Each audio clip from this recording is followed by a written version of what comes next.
waxaa magaalada Marqaan ka qabsoomay xaflad ballaaran oo isugu jirtay soo dhaweyn iyo mahadnaqa ismaamulka magaalada Marqaan.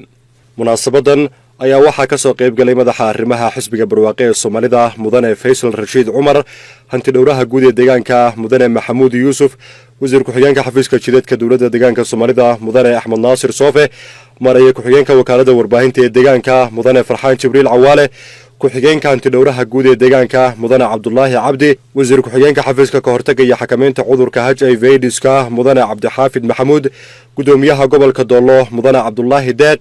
iyo mas'uuliyiin kale oo heer deegaan iyo heer gobol ah. sidoo kale waxaa munaasabada goobjoog ka ahaa garaadada waxgaradka kala duwan ee gobolka Doolo iyo xildhibaano ka socda dowlad goboleedka waqooyi bari ee Soomaaliya. مسؤولينتي كسو قيب قلي مناسبات وهذا الكيس كدبا قاتهي ايات المامي إن قابل إثبات كلا سو كرديين لوغا دنلي هاي سيدي بلشادة لو قارسين لها أديقيدا أساسية ديغان كان وحا صوم مرأي مرحلة فربادان بو صوم مرأي دباتوين فربادان تعديو إيو وحاوي ظلمي فربادان بو ديغان كان صوم مرأي سيجارة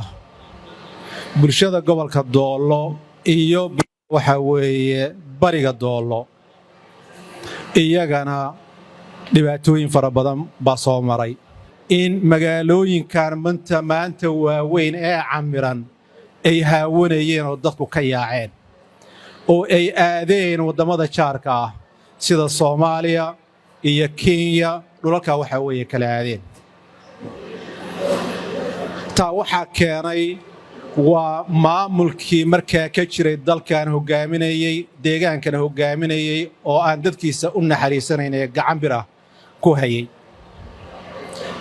isbedelka kadib waxa dareemaysaan magaalooyinkii inay caymirmayaan dadku soo buuxinayaan dhaqankii iyo waxa weeye culimadii laga dagaalamay inay deegaanada yimaadaanna inay dib ugu soo noqonayaan wadamadii jaarka ahaa iyo bulshada waxa weeye deegaanka Soomaalidana maanta wax u dhaxeeyo oo waxa weeye aan xadka ahayn